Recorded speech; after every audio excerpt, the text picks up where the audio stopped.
ஓம் ஸ்ரீகாந்தத்ருகிணோபமன்யுதபனஸ்கந்தேந்திரநந்த்யாதயः பிராச்சீனோ குரவோபி யஸ்ய கருணாலேஷாத்கதா கௌரவம் தம் சர்வாதிகுரும் மனோஜ்ஞவபுஷம் மந்தஸ்மிதாலங்கிருதம் சின்முத்ராங்கிதமுத்ரபாணிநளினம் சித்தே சிவம் குர்மஹே நமஸ்ஸரசே நமஸ்ஸரசஸ்பதயே நமஸ்ஸகீனாம் புரோகானாம் சக்ஷுஷே நமோ திவே நம பிருதிவ்யை நமஹ.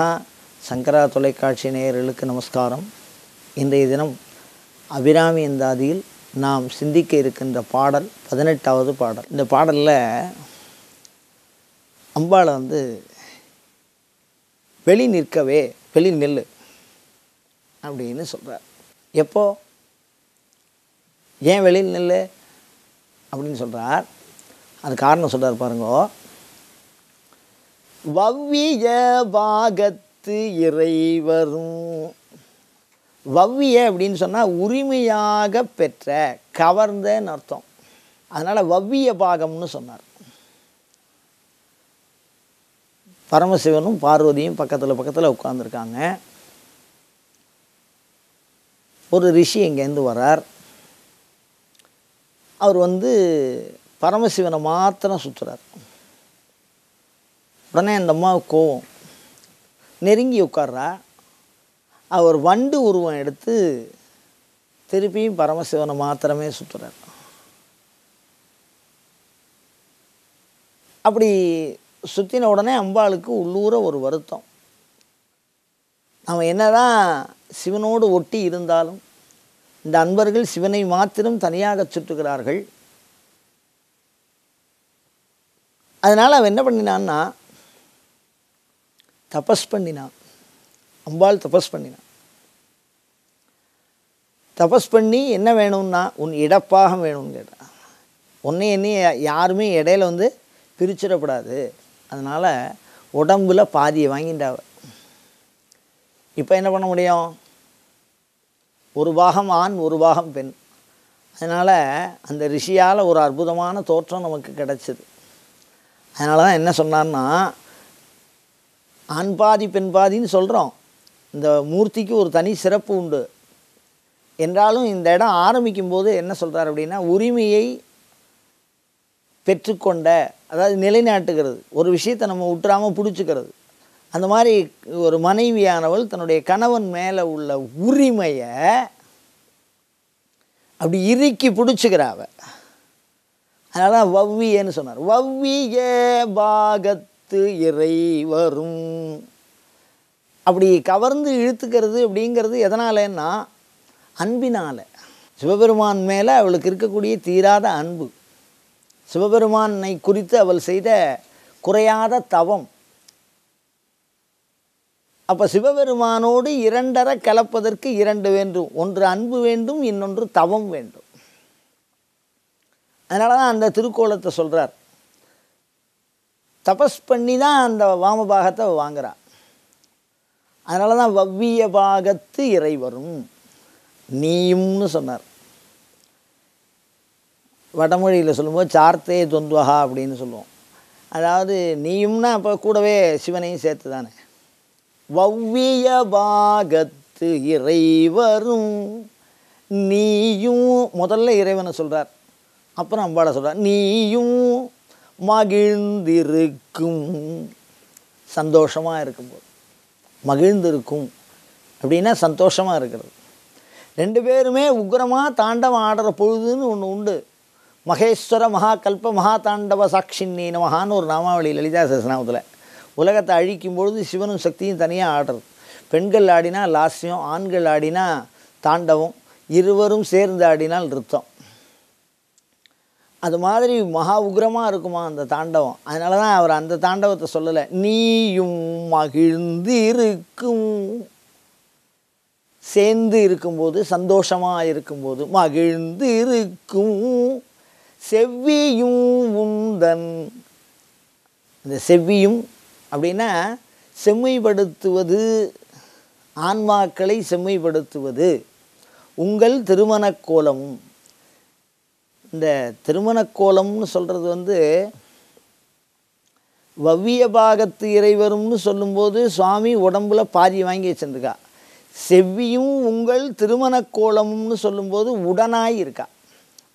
அது ஒன்றாய் வேறாய் உடனாய் அப்படின்னு சொல்கிறது.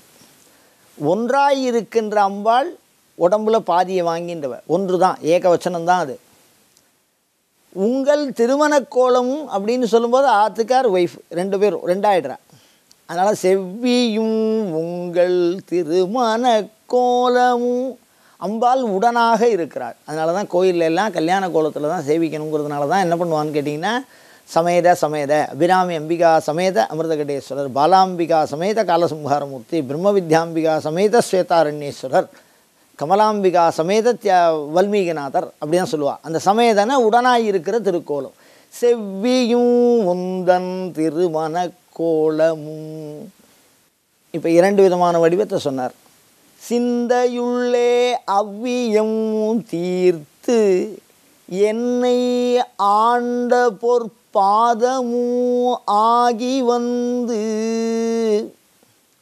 அவ்வியம் அப்படின்னா இந்த இடத்துல சந்தேகம், குற்றம். அவ்வியம் அப்படின்னா ஆணவ மலம். சைவ சித்தாந்தத்தினுடைய சிகரம் இந்த அபிராமி இருந்தார். ரொம்ப அற்புதமாக சொல்லுவார், நுட்பமாக சொல்லுவார். ஒவ்வொன்றும் ஞான சூத்திரம். அதிகமாக நம்ம வியாக்கியானம் சொல்கிறதுனால அதனுடைய தன்மையை இழந்து விடுமோ என்கின்ற ஒரு பயம் கூட உண்டு. ஏன்னா அதுக்கு பொருள் அவளே தான். அபிராமி அதில் இருக்கிற ஒவ்வொரு அக்ஷரமும் மாத்திருகா வர்ணரூபின்னினுமாக நம்மளுக்கு பேர் எழுத்துக்களாக இருப்பாள். அவரே ஒரு இடத்துல சொல்லுவார், சொல்லும் பொருளும் என நடமாடும் துணர்வுடன். இன்னொரு இடத்துல சொல்லுவார், பண்ணளிக்கும் சொல் பரிமளையாமல். இந்த பாட்டை சொல்லி கொடுக்குறோளே அவள் தான். அதனால் அவ்வியம் தீர்த்து என்னை ஆண்ட பொற்பாதமும் ஆகி வந்து. வெவ்விய காலன் என் மேல் வரும்போது வெளி நிற்கவே அப்படின்னு தனியாக அம்பாளை ஒண்டி நிற்கவேன்னு சொன்னார். அந்த அவ்வியம் தீர்த்து என்னை ஆண்ட பொற்பாதமும்னு சொல்கிற இடத்துல அம்பாளை தனியாக சொல்கிறார். வவ்விய பாகத்து இறைவரும் நீயும் அப்படின்னு சொல்கிற இடத்துல ஒரே உடம்பில் ஒரு பாதி அம்மையாவும் ஒரு பாதி சிவனாவும் சொல்கிறார். செவ்வியும் உங்கள் திருமண கோலமும் அப்படின்னு சொல்லும்போது அம்பாள் தனியாகவும் சாமி தனியாகவும் சொல்கிறார். நன்னா புரிஞ்சுங்கோ. அவ்வியம் தீர்த்து என்னை ஆண்ட பொற்பாதமும்னு சொல்லும்போது அம்பாளுடைய பாதத்தை தான் சொல்கிறார். அம்பாளை உண்டியும் தனியாக சொல்கிறார். அப்போ ஒன்றாய் வேறாய் உடனாய் சிவபெருமானுடன் சக்தியானவள் கலந்திருக்கிறாள். இந்த ஒன்றாய் இருக்கிற பொழுது என்ன பண்ணுவான்னா ஞானத்தை கொடுப்பாள். உடனாய் இருக்கிற பொழுது அம்பாள் என்ன பண்ணுவான்னா போகத்தை கொடுப்பாள். வேறாய் இருக்கிற பொழுது என்ன பண்ணுவான்னா மோட்சத்தை கொடுப்பாள். இது அவள் கொள்ளுகிற கோலத்திற்கு தகுந்தாற் போல இந்த இறைவியினுடைய எந்த வடிவம் வேறாய் இருக்க வேண்டும், எந்த வடிவம் ஒன்றாய் இருக்க வேண்டும், எந்த வடிவம் உடனாய் இருக்க வேண்டும் அப்படின்னு ஆகமங்கள்லாம் மிக தெளிவாக சொல்லியிருக்கா. இந்தந்த சாமி இந்தந்த அம்பாள்னு தனியாக இருக்கும். காலசம்ஹாரமூர்த்தின்னா பாலாம்பிகை தான் இருக்கும். நடராஜர்னா எங்கள் ஊரில் எங்கே வச்சாலும் சிவகாம சுந்தரின்னு தான் இருக்கணும். சந்திரசேகரன்னு சொன்னால் ஆனந்தவல்லின்னு தான் இருக்கணும். அந்த அம்பாள் பேர்லாம் நிர்ணயம் பண்ணியிருக்கா. இந்தந்த சாஸ்திரத்தில் இந்தந்த மாதிரி அம்பாள் இருக்கார். இப்போ இந்த பாடலில் நமக்கு என்ன சொல்கிறார் அவர், இந்த கருத்தை என்ன சொல்கிறார் அப்படின்னா, வவ்விய பாகத்து இறைவரும் நீயும் அப்படின்னு சொல்லும்போது ஒரே ஒரு உருவத்தில் ஒரு பாதி அம்பாளாவும் ஒரு பகுதி சிவனாவும் இருக்கிறதுனால ஒன்றாயின்னு அர்த்தம். செவ்வியின் முந்தல் திருமண கோலமும் அப்படின்னு சொல்லும்போது பக்கத்தில் நிற்கிறா. அந்த ஒன்றா இல்லை ரெண்டாக இருக்கா, ரெண்டு வடிவமாக இருக்கா. அவ்வியம் தீர்த்து என்னை ஆண்ட பொற்பாதம். இந்த பொற்பாதம் திருவடி சேவடி அப்படின்னு அவர் எதை சொன்னாலும் அது ஒரு சூட்டு சொல்.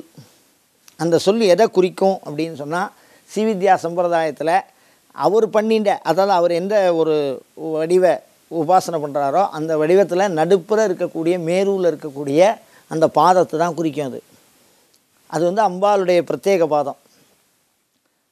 அந்த பாதம் உள்ளேயும் தியானம் பண்ணலாம், வெளியிலையும் தியானம் பண்ணலாம்.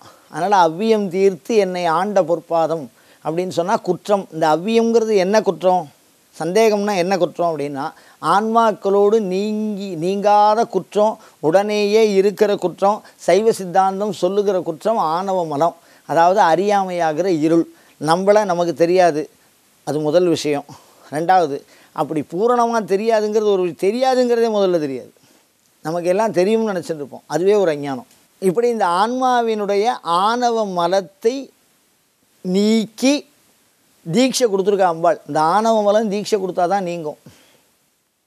அந்த மாதிரி தீட்சை கொடுத்துட்டு அவ்வியம் தீர்த்து என்னை ஆண்ட பொற்பாதம், கடந்த காலத்தில் சொல்கிறார், என்னை ஆட்கொண்ட பொற்பாதம் ஆகி வந்து வெவ்விய காலன் என் மேல் வரும்போது வெளி நிற்கவே. யமன் எனக்காக வாசலில் நிற்கிற பொழுது எனக்கு சொந்தக்காரன்னு நீ எனக்கு முன்னாடி நிற்கணுங்கிறார், அதில் அழிச்சின்னு போகிறதுக்கு. அது எப்படி அவர் சொல்கிறார் அப்படின்னா, ஆளுகைக்கு உந்தன் அடித்தாமரைகள் உண்டு, அந்தகன்பால் மீளுகைக்கு உந்தன் விழியின் கடை உண்டுன்னு சொல்லுவார். அந்தகன்பால் மீளுகைக்கு உந்தன் விழியின் கடை உண்டு. பரமேஸ்வரனாவது லிங்கத்திலேருந்து வெளிப்பட்டு திருக்கடையூரில் காலால் உதைச்சார், பெரிய சிரமம். ஆனால் இந்த அபிராமி இருக்கால, இப்படி பார்த்தாலே போகிறான், அவன் ஓடி போயிடுவானா. யமன் எந்த பக்கம் வந்தாலும் ஓடி போயிடுவானா. அவ்வளோது வல்லமை அபிராமிக்கு இருக்குது, அவ்வளோது சிறப்பு அது. ஆனால் காமன் பரமேஸ்வரன் காலனோடு கொள்ளுகிற தொடர்புக்கும், பார்வதி காலனோட கொள்ளுகிற அந்த ஒரு தொடர்புக்கும் ஒரு சின்ன ஒரு கதை தான் எனக்கு ஞாபகத்துக்கு வருது. வெவ்விய காலன் என் மேல் வரும்போது வெளி நிற்கவேன்னு சொல்கிறார். அம்பால வெளியில் நிற்கிறது. அது எனக்கு ஒரு கதை தான் ஞாபகம் வருது. என்னென்னா, சத்தியவான் சாவித்திரின்னு சொல்லுவாள். அதை நோம்பெல்லாம் கூட எடுக்கிற வழக்கம் இருக்குது. என்னென்னா, சாவித்திரி சத்தியவான் இறந்து விடுவான் என்று தெரிந்தும் அவனை மணந்தவள். அந்த விஷயத்தை தெரிஞ்சுட்டாவ. எப்படி மார்க்கண்டேயருக்கு 16 வயசோட உயிர் போயிடும்னு அவள் அப்பாவுக்கு தெரியறதோ, அது மாதிரி சாவித்திரிக்கு இத்தனை வயசில் அவருடைய ஆத்துக்கார் இறந்து விடுவான்னு தெரிஞ்சு கல்யாணத்துக்கு முன்னே தெரியும். அப்படி தெரிஞ்சுட்டு தான் அவனை கல்யாணம் பண்ணிண்டா. அப்படி கல்யாணம் பண்ணிட்டு இந்த மாதிரி இவருக்கு ஒரு மரணம் சம்பவிக்கும் அப்படின்னு இருந்தாலும் உமையம்மையினுடைய உபாசனையினால், அதுதான் இந்த கருத்து. உமையம்மையினுடைய உபாசனை, பார்வதியை உபாசனை பண்ணினாவ. அந்த உபாசனையினால் யமனை ஜெயிச்சிருக்கா. எப்படி ஜெயிச்சிருக்கா பாருங்க. பரமேஸ்வரனுக்கும் பார்வதிக்கும் உண்டான வித்தியாசத்தை பாருங்க. பரமேஸ்வரனை உபாசனை பண்ணி ஜெயித்தவர் மார்க்கண்டேயர், பார்வதியை உபாசனை பண்ணி ஜெயிச்சிருக்கார் சாவித்திரி. ஜெயிச்சிருக்கா பார்வதியை உபாசனை பண்ணி. எப்படி சிந்திக்கிறா பாருங்க. ஒரு விரதம் இருக்கா, அந்த விரதம் 48 நாள் இருக்கணும். அந்த விரதத்தை அவள் இருந்துகிட்டே இருக்கும்போது கரெக்டாக 48ஆவது நாள் முடியலை. அப்படி முடிகிற நேரம், இன்னும் விரதம் முடிக்கலை. அவள் முடிக்கிற நேரத்தில் சிவபூஜை அந்த பூஜை பண்ணினா அம்பாளுடைய விரத பூஜையை முடிக்கிற நாள் அன்றைக்கே அவன் இறக்குற மாதிரி விதி. அப்படி அந்த விதியெல்லாம் முன்னாடியே சாவித்திரிக்கு தெரியும். இப்போ இன்றைக்கி அவன் இறந்து போவதாக விதி, உதாரணம் வச்சுக்குவோம். அப்படி சிந்திச்சு பார்ப்போம் அந்த கதையை. அப்படி சிந்திக்கிற பொழுது கரெக்டாக தர்மராஜா அந்த சத்தியவானுடைய உயிரை அப்படி பிடிக்கிறான். அப்படி பிடிக்கும்போது சாவித்திரி கைகளை கூப்பி யமனை தொழுகிறாள். இந்த மாதிரி துணிச்சல் ஏதாவது வருமா யாருக்காவது? யாராவது ஒரு முன்னாட்டிக்கு இந்த மாதிரி வருமா? ஆத்துக்காருடைய உயிரை பிடிக்கிறார் அப்படின்னா இதில் என்ன ஒரு சிறப்பு இருக்குது அப்படின்னா, யாருமே உலகத்தில் யமனை பார்க்கவே முடியாது. யமன் இப்படி இருப்பான், கருப்பாக இருப்பான், கையில் தண்டத்தோடு வச்சுருப்பான், எரும மாட்டு மேலே வருவான் அப்படிங்கிறதெல்லாம் ஆகமங்களில் சொல்லப்பட்டிருக்கு. நேரடியாக பார்த்தவா கிடையாது. அது மாதிரி யமனை பார்க்க முடியாது. கேட்குறா, என்னுடைய ஆத்துக்காருடைய உயிரை நீங்களே நேரடியாக பிடிச்சின்னு போகிறீங்களே, தூதர்களை தானே அனுப்புறது வழக்கம்னு. அதுக்கு யமனுக்கு முதல்ல வேர்க்கிறது. நல்லா யோசனை பண்ணி பாருங்க. இது ஒரு செவி வழி கதை, எவ்வளோ அழகாக சொல்லியிருக்கா பாருங்க. ஒரு அம்பாளுடைய உபாசனையினுடைய சிறப்பு அது. யமனுக்கு வேர்க்கிறதான். என்ன அப்படின்னா, இது வரைக்கும் நம்ம உருவத்தை யாருமே பார்த்ததில்லை, இவ்வளோ கரெக்டாக கேட்குறாள் நம்மளை பார்த்துட்டு அப்படின்னு அவருக்கு உள்ளூர தர்மத்தை பரிபாலனம் பண்ணுறவா தான் அவரை பார்க்கலாம். இல்லைன்னா பார்க்க முடியாது. சிவபூஜை பண்ணுறவா பார்க்கலாம், தர்மத்தை பரிபாலனம் பண்ணுறவா பார்க்கலாம். அந்த 2 பேர் தான் அவளை பார்க்க முடியும் யமனை. அந்த மாதிரி பக்தி பண்ணுறவா பார்க்கலாம். விஷ்ணு பக்தியோ சிவபக்தியோ எந்த சாமி மேலே உபாசனை பண்ணி பக்தி பண்ணுறவா அந்த யமனை பார்க்கலாம். அந்த வகையில் சொல்கிறார், ஒரு தாழ்வானவர்களுக்கு, அறம் தவறியவர்களுக்கு தூதர்களை அனுப்புவேன். உங்கள் ஆத்துக்கார் மிகப்பெரிய சத்தியவான், ரொம்ப நேர்மையாக வாழ்ந்தவன், அதனால் நானே வந்திருக்கேம்மா பிடிச்சின்னு போகிறதுக்கு அப்படின்னார். அவருக்கு உள்ளூர ஒரு சந்தேகம் என்ன அப்படின்னா, எப்படி இவன் நம்மளை பார்க்குறா அப்படின்னு. அந்த சந்தேகத்தோடு மாத்திரம் இல்லாமல் அவர் பிடிச்சிட்டு மேல் நோக்கி கிளம்புறார். நிலம் தோயார் கண் இமையார் அப்படின்லாம் தேவர்களுக்கு ஒரு சில குணங்கள் உண்டு. அவர்களுடைய பாதம் வந்து நிலத்தில் தோயாது. அந்த மாதிரி அவனுடைய உயிரை அப்படி கரெக்டாக பிடிக்கிறார், சத்யவானுடைய உயிரை. அது பிடிச்சிட்டு மேல் நோக்கி அவர் கிளம்புறார். கூடவே இந்த சாவித்திரியும் போகிறா. ஒன்றும் மழையில் நடந்து போகல. அந்த மாதிரி பூமியை விட்டு ஒரு ஸ்டெப்பு நாம் ஒரு இன்ச்சு மேலே நிற்கணும் அப்படின்னு சொன்னாலே பல வருஷ காலம் தபஸ் பண்ணணும். நம்மலாம் ஆகாயத்துக்கு மேலே நிற்கிறது ஆகாச கமனம்னு ஒரு சித்து இருக்குது. அந்த சித்தில் ஆகாசத்தில் கவனம் பண்ணலாம். அந்த மாதிரி நிறையா பேர் வடக்கத்தில் இருக்கிறவா இங்கே வந்திருக்கா. இங்கே இருக்கிறவா யாதும் சுவடுபடாமல் ஐயார் அடைகின்றவாறேன்னு சொல்லியிருக்கார். அப்பர் பெருமான் கைலாசிலேருந்து இங்கே நம்ம ஐயாருக்கு வந்திருக்கார், சுவடுபடாமல், பூமியில் நடக்காமல்.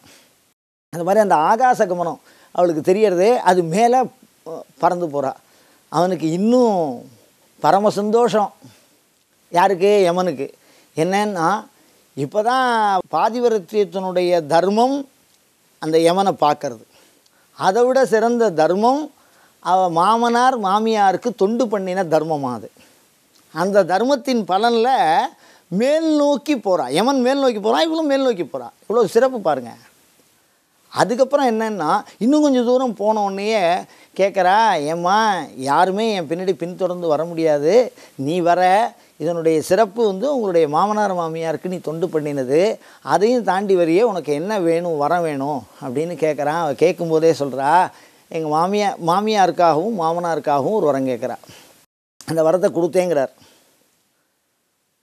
உடனே அதை தாண்டி வந்தோன்னா ஒரு நிலையில் வளிமண்டலம் வரும். வளிமண்டலம் காற்று. அதுக்கு மேலே இந்த ஸ்தூல உடம்போடு யாருமே போக முடியாது.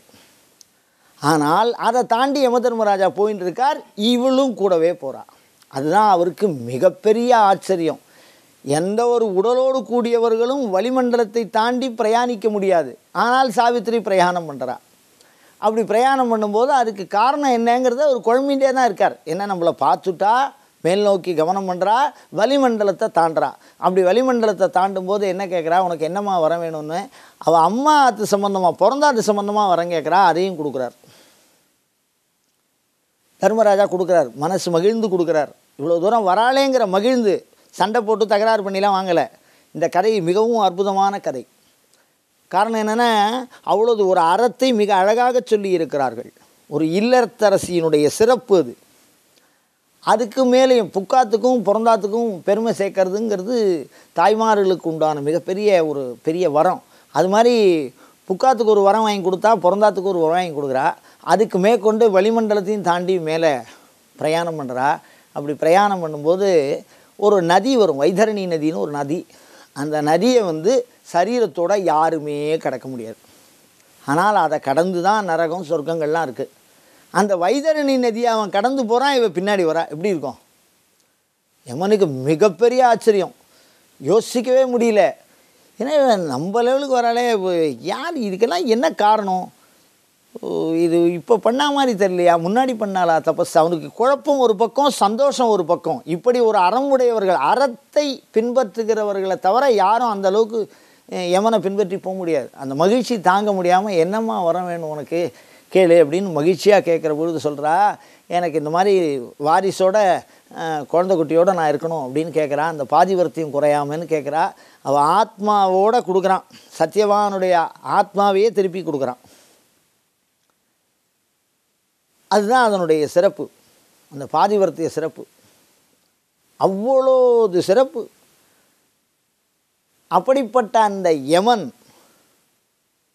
மற்றவர்களுக்கு எப்படி இருப்பான் அப்படின்னா, அடுங்காலன் என்னை நடுங்க அழைக்கும் பொழுதும் பார் ஒரு இடத்துல. அடுங்காலன், இந்த பக்கம் அந்த பக்கம்லாம் ஓட முடியாது, தப்பிச்சிலாம் சொல்ல முடியாது, எந்த பக்கமுமே போக முடியாது யமன் கூப்பிடும்போது. அதனால் அடுங்காலன், எங்கேயும் ஓட முடியாதபடி பிடிச்சின்னு போயிடுவான். அந்த மாதிரி சொல்லாமல் மிக அழகாக சொல்லுகிறார். என்னை அழைக்கும்போது வெளினில் கண்டாய் அப்படின்னா, அப்படி மேலே கொடுத்துட்டு இந்த வைதரணி நதியிலேருந்து கீழே சிந்திச்சு பார்க்குறான். இந்த ஆன்மாவை கொடுத்துட்டோமே நம்ம வாழ்நாளில், இதுக்கெல்லாம் என்ன காரணம் அப்படின்னு பார்த்தா, சாக்ஷாத் பார்வதி அவாத்து வாசலில் நிற்கிறா. வெளிநில் கண்டாய், அந்த விரதம் இவ பூஜை பண்ண போகிறா, அந்த பூஜை இன்னும் முடிக்கலை. இவ பூஜை பண்ணுறதுக்கு அவளே அவாத்து வாசலில் வந்து நிற்கிறா. பார்வதி வாசலில் நிற்கிறா. வெளிநில் கண்டாய், அந்த இடத்துல வெளியில் நிற்கிறா. அப்படி வெளியில் நிற்கிறதுனால தான் இவ்வளவு வல்லமையும் அவளுக்கு இருந்தது. ஒரு சாமி, அதாவது உமையம்மை பார்வதி, அவள் வாசலில் நின்னாலே யமனை ஜெயிக்கலாம். இன்னும் உள்ளே வரல, விரதம் முடியலை, அனுகிரகம் பண்ணலை, கடைசி நாள் பூஜை பண்ண போகிறா, அனுகிரகம் பண்ணுறதுக்கு உள்ளே நுழைஞ்சிருக்கா, அவ்வளோதான். அப்படி மனதிலே நினைப்பதற்கு முன்னமையே அவள் என்ன நினைக்கிறாளோ அதை கேட்பதற்கு முன்னமையே சரி செய்கின்ற மிகப்பெரிய வல்லமையும் கருணையும் சிறப்பும் உமையம்மையை தவிர வேறு எந்த ஒரு தெய்வத்துக்கு வர முடியும்? சத்யவான் சாவித்திரிக்காக தான் கேட்க போகிறா, அது இதை தான் நடக்க போகிறது அப்படிங்கிறத தெரிஞ்சு தான் அது எல்லாத்தையுமே வாசலில் நிற்கிறா. சாட்சி மாத்திரம், வரம் கொடுக்கல, இன்னும் வரம் கொடுக்காமலே யமன் பார்க்குறான். இந்த அம்பாள் நிற்கிறதுனால தான் அவளால் இவ்வளோ தூரம் நடந்து வர முடியுது, மேல் நோக்கி கவனம் பண்ண முடியறது, வரத்தை வாங்கி கொடுக்க முடியறது, வைதரணி நதியை கடந்து வர முடியுது. இது எல்லாமே அந்த அம்பாளுடைய அனுகிரகத்தினால் நடக்கிறது.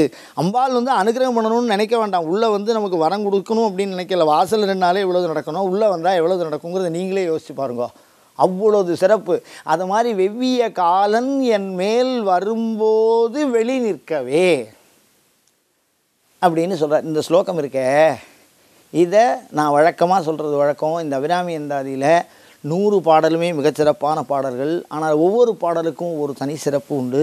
ஒவ்வொரு சிறப்புக்கும் ஒரு சில மூர்த்திகளை சொல்லியிருக்கார். இந்த பாடலில் வவ்விய பாகத்து இறைவர்னு சொல்லும்போது அர்த்தநாரியை சொல்லியிருக்கார். செவ்வியும் முந்தன் திருமண கோலம்னு சொல்லும்போது அனைத்தெழுந்த பெருமான்னு பேர். அப்படியே தோளில் கையை போட்டுண்டா மாதிரி அப்படியே அணைச்சா மாதிரி இருப்பார் சந்திரசேகர சுவாமி. அனைத்தெழுந்த பிரான் திருமண கோலம்னு அதுக்கு தான் பேர். அவ்வியம் தீர்த்தென்னை ஆண்ட பொற்பாதம், வெறும் திருவடி. அப்படிப்பட்ட இந்த மூர்த்தியை நாம் வணங்கினோமே ஆனால், அதாவது ஆயுசு விருதி. இந்த ஒரு பாடல் எல்லாருக்கும் ஆயுசு விருதி வேணும். நமக்கு ஆயுசு இருந்தால் தான் எல்லா அறத்தையும் நம்ம பின்பற்ற முடியும். தீர்க்க ஆயுளை விரும்புபவர்கள் இதை ஒரு தடவை சொன்னால் போதும்.